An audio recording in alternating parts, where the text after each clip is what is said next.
오늘의 첫 집은 가만 적산가옥 아닌가요? 잘 칠해줘야 이 남은 거 오래 간다고 그러더라고. 근데 또 색이 또 그대로 나오니까 또 그것도 예쁘던데? 나뭇결이 멋스러운 이 일본식 주택은 이댁 남편의 정든 고향집이랍니다.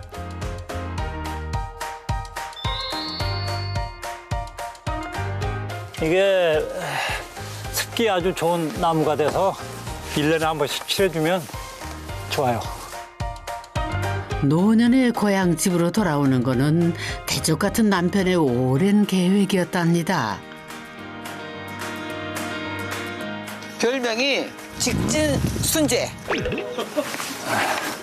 좋아. 이순재 선생님 막 직진 스타일이시잖아요. 그래서 별명이 그렇습니다. 아, 전자 이곳에 고부에 와 있으면 좋아. 시골에 폐가가 많아지는 이유는 다 직장 따라서 고향을 떠나기 때문에 그렇습니다. 뿌리가 있어야지 사람이. 그런데 적산가옥이 고향집이라 어떤 사연일까요? 여기는 전북 정읍하구도 고보면 풍요로운 만큼 수탈의 아픈 역사도 있는 동네죠.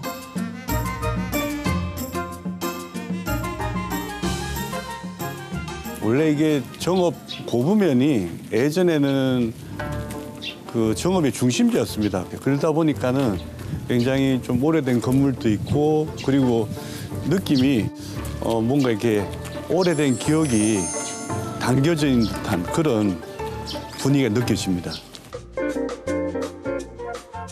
오늘은 뭔가 숨겨진 보물 같은 집을 만날 수 있을 것 같은데요.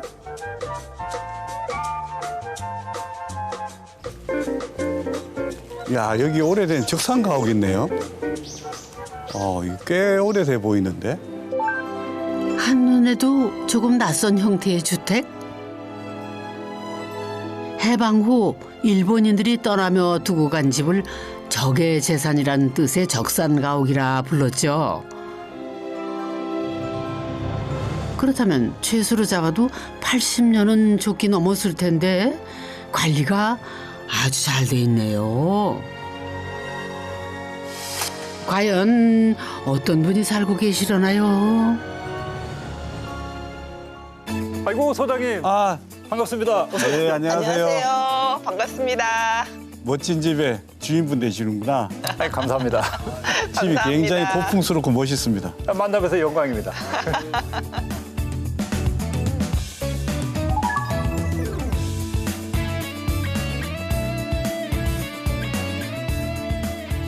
이 집이 적산가옥이 맞죠?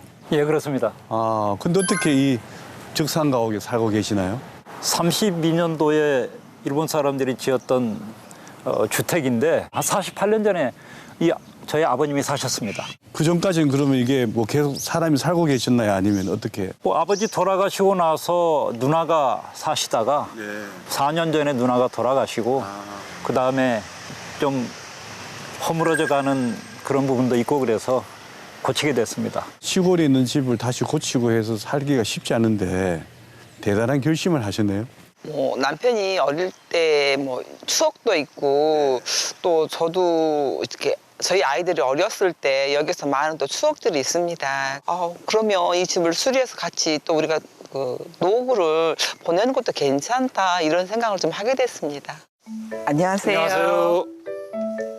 아버지께서 물려주신 낡은 적산가옥을 고친 은기철입니다. 아내 조명숙입니다.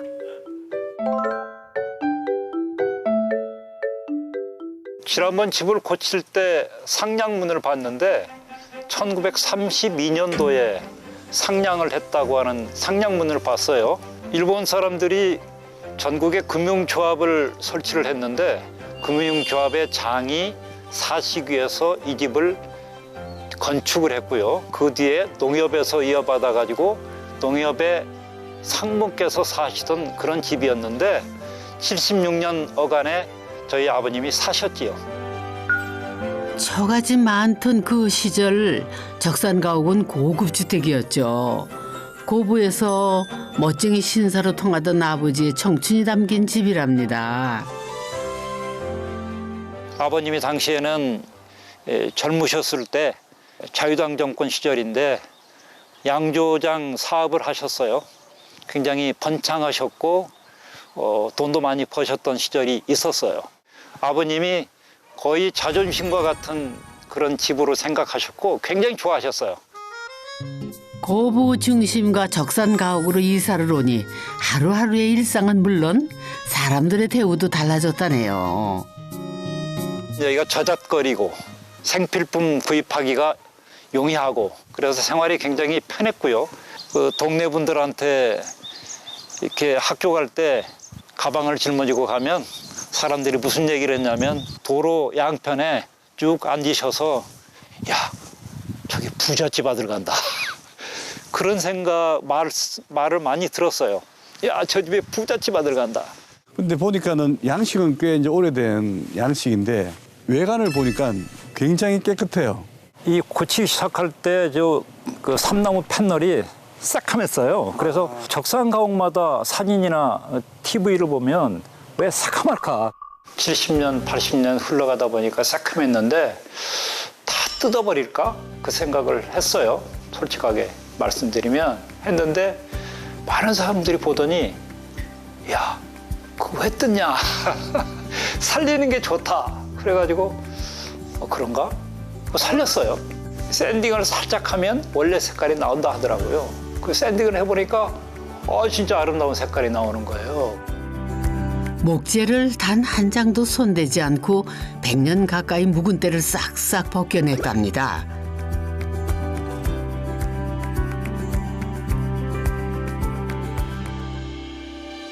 샌딩 후 오일 스테인까지 그렇게 때 빼고 광 내더니 이것 보세요. 원래 나무결이 고스란히 되살아난 거. 뜯어내지 않길 잘했죠 정말. 1932년 그때 그 나무가 그대로 지금 이렇게 있는 겁니까? 그렇습니다. 별로 변형된 것도 없고요. 밖에 잠깐 보시면 외장 이 세로로 된 그 지주가 조금 썩은 것 외에는 본 기둥은 전혀 손상이 안 갔고요. 벌레 먹은 데도 없고요. 그대로입니다. 보통 우리가 삼나무 그러면 사실 우리가 제일 친근하게 가장 많이 보는 곳이 사우나예요. 아, 예. 사우나 안에 있는 게 물이 강하다는 거죠. 그러니까 이제 외장으로 쓰기도 하고 예전에는 배 만들 때 보통 이제 외장에 나무를 쓴다 그러면은 썩는다라는 생각을 많이 하시는데 지금 이게 거의 100년 정도 있는 거 보면은 굉장히 튼튼하고 아름다워서 삼나무는 건축뿐 아니라 가구에도 많이 활용이 된답니다. 외관은 원래의 형태를 보존한 집. 내부는 어떤 모습일지 궁금해지는데요. 언뜻 보면 요즘 스타일의 거실이지만 적산 가옥의 특징인 목조주택 분위기도 남아있군요.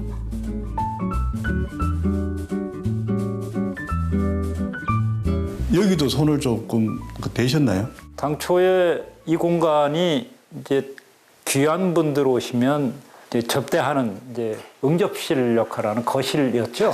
여기는 한국 사람들이 이어 살 때 저쪽 서재 있는 데만 온도를 놓고 여기는 그냥 원형 그대로 다다미가 있었고 마루가 있었죠. 장판을 깔기는 했지만은 들추면은 그대로 차가운 마룻바닥이던 집.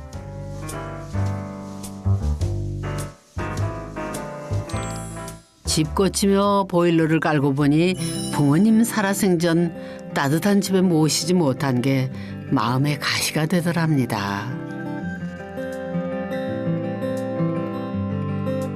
아버님이 이 집을 사시고 나서 20년 정도 사셨는데 당시에 그 집 자체가 바깥에 보시다시피 판자의 외벽에다가 안에는 대나무로 엮어서 흙벽을 치고 내부에 회벽을 치고 그다음에 벽장을 쭉 둘러서 단열 효과를 누렸던 집이었던 것 같아요. 그러니까 벽에서 바람 들어오죠. 밑에 마루에서 바람 들어오죠. 위에 판잣지붕에서 바람 들어오죠. 겨울에 굉장히 추웠고 여름에는 굉장히 더웠어요. 고쳐놓고 나니까 좀 일찍 고쳤으면 좋았겠다 하는 그런 후회를 좀 했습니다.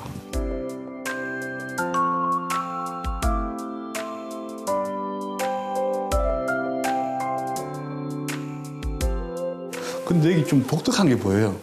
뭔가 이것도 이렇게 샌딩해서 가공한 나무 같은데. 딸아이가 전공이 이제 건축학과 졸업을 했고 또 설계사무소에 근무하다가 이제 육아 때문에 좀 휴직하고 있는데 이 판자를 버리지 말고 뭘 쓰자 이래가지고 저렇게 이제 데코레이션을 이렇게 했죠.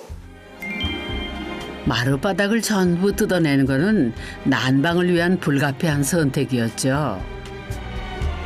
대신 바닥에서 벽으로 쓰임을 달리해 이렇게 살려놓고 보니 이 나무에 깃든 가족의 시간까지도 귀히 지켜낸 것 같더랍니다.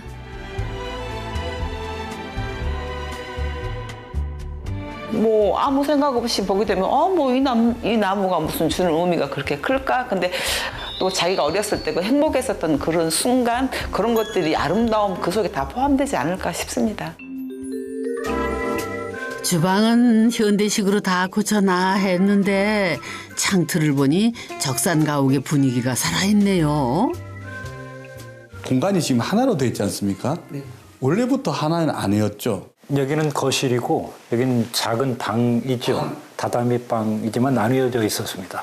최초에는 형님하고 형수님이 여기서 신혼방을 사시지는 않았지만 신혼방을 했었고 이제 저 아내하고 저는 여기서 신혼방을 했는데 저희 아내는 한 2개월 여기서 2개월? 주거를 했습니다. 가끔 배운다는 그런 개념으로 한 3개월 정도 이렇게 있어주면 어떠냐고 좀 너무 황당했죠. 뭐 이런 일이 있나. 간도 크시다.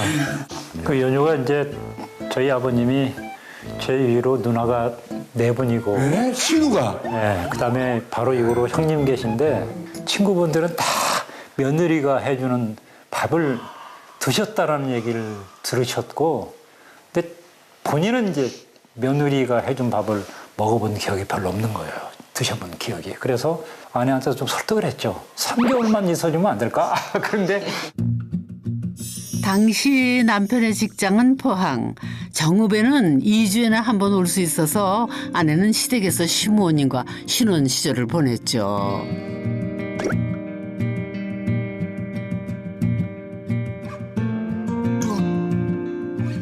남편 없이 지내는 시댁살이가 외롭고 서러울 때 새댁 명숙 씨가 집안일 핑계 삼아 자주 찾던 곳이 바로 이 우물가였다네요.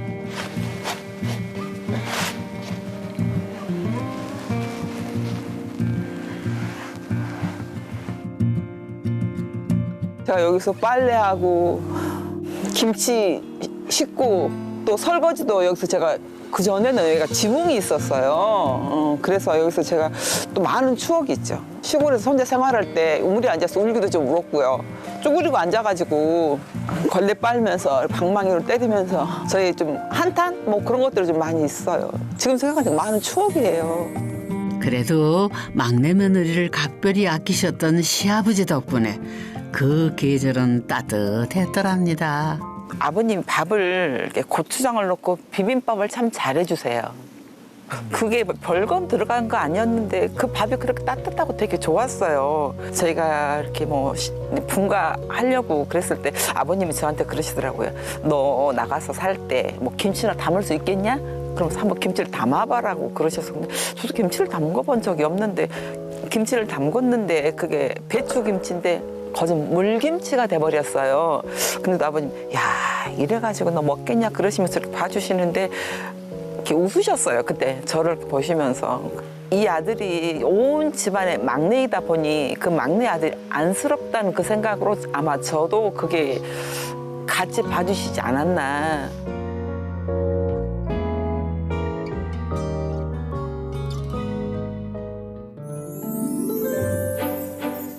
옛날 자재들은 되도록 살렸지만 내부 구조는 생활에 편리하도록 바꾼 집.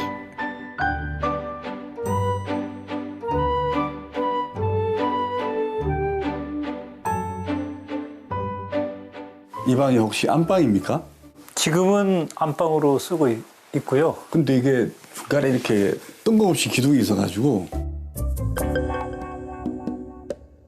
그러게 무엇에 쓰던 기둥일까나? 전에는 이제 그 기둥을 기점으로 해서 이쪽은 목욕탕, 그쪽은 소변, 안쪽은 대변 보는데 지금 소장님 서 계신 곳은 이 목욕탕과 화장실을 가는 복도. 각각 복도, 화장실, 목욕탕으로 비좁게 나뉘어 있던 공간을 터서 기둥 안쪽으로 침대가 쏙 들어가는 안방을 만든 거죠. 어릴 때 목욕탕이 생각나십니까? 목욕탕이 당초에는 이 밖에서 들어오는 문이 있었는데 그 문 옆에 이제 굴뚝이 있는 걸로 봐서 불을 떼서 이렇게 물을 끓이는 장치가 있었던 것 같은데 예전에 화장실이었지 않습니까? 그걸 다시 방으로 바꾼다 그럴 때 약간 거부감 없으셨나요? 약간 좀 저희도 이렇게 그걸 화장실로 썼었기 때문에 조금 불편한 감이 좀 있었어요. 근데 이제 복원하는 그런 과정에 있어서 이 공간이 안방이 돼도 괜찮겠다는 말씀을 하셨어요. 또 창을 살려주신다고 그랬거든요. 화장실 환기창이 침실 액자창으로 변신했답니다. 안방에서 또 이렇게 새롭게 만들어지고 나서 새로운 뭐 추억이라든지 있죠. 저희 안방에서 작은 딸아이가 결혼을 하고 그 5년이 지났으니까 또 걱정이 살짝은 좀 됐었죠. 그랬는데 아이들이 여기 와서 좀 지내는 시간들이 좀 있었어요. 근데 선물처럼 왔어요, 손주가. 근데 벌써 그 아이가 이제 돌이거든요. 그게 선물처럼 왔는데 특히 또 이곳에서 그런 또 좋은 기운을 받았다고 하니까 더할 나위 없이 좋아요. 여기다 꽃을 심으면 아름다운 꽃밭이 되겠지. 그래, 그게 우리의 희망이기도 하다. 그럼 우리 아이들이 와서 아빠 생각하고 놀겠지 나중에.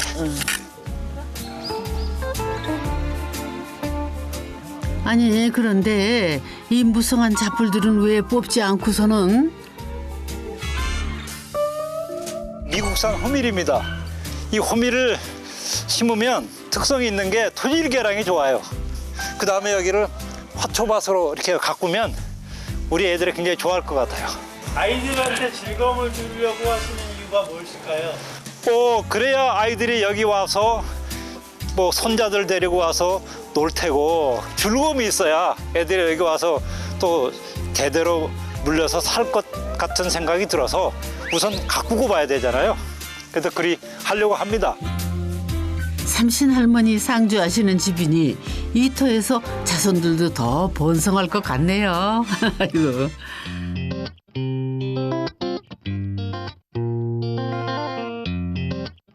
다른 공간도 더 둘러봐야죠.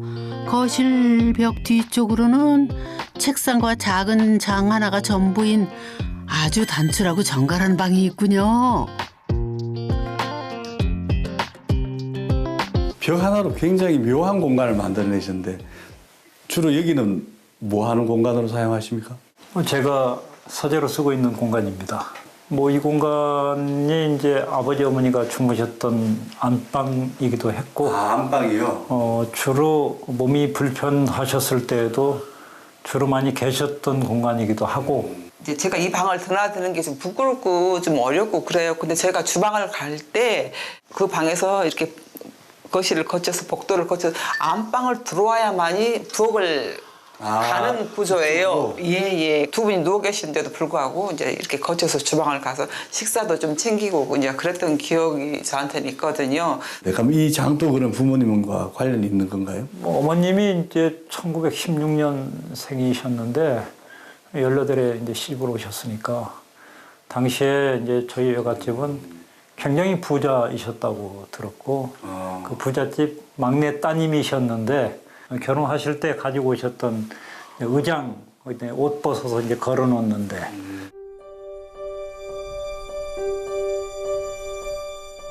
부모님의 숨결이 가장 깊게 배어 있는 공간. 여기 가만히 앉아 있으면 그런 소중한 기억들이 주마등처럼 지나가고 앞에 말씀드렸던 저를 사랑하셨던 할아버지, 할머니 그리고 어머니, 아버지 이런 소중한 분들이 생각이 저의 상념에 빠져들 수 있어서 그 추억들이 녹슬지 않고 반짝이도록 닦고 또 닦는답니다. 엄마 아빠가 또 소중히 생각하면 또 저희 아이들도 그 마음을 알고 또 소중하게 생각하지 않을까 싶네요.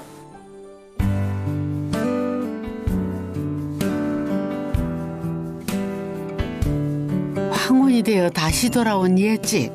남은 생은 이 집과 함께 익어가려 합니다.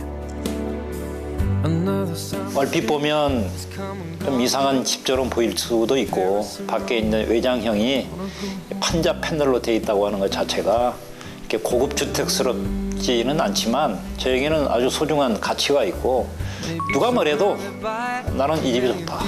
억만금을 준데도 또 우리 아이들과 또 남편 또 이런 추억들은 어떤 추억의 한 페이지 또 사진첩 이렇게 생각을 해보면 저 역시도 그런 것은 돈 주고 살 수 없다 이런 값어치를 느끼는 거죠. 낡은 옛집이 그토록 소중한 거는 세상 무엇과도 바꿀 수 없는 따뜻한 사랑의 기억들 때문이겠죠. 대물림하고 싶은 진짜 유산도 집이 아닌 그 애틋한 추억일 겁니다.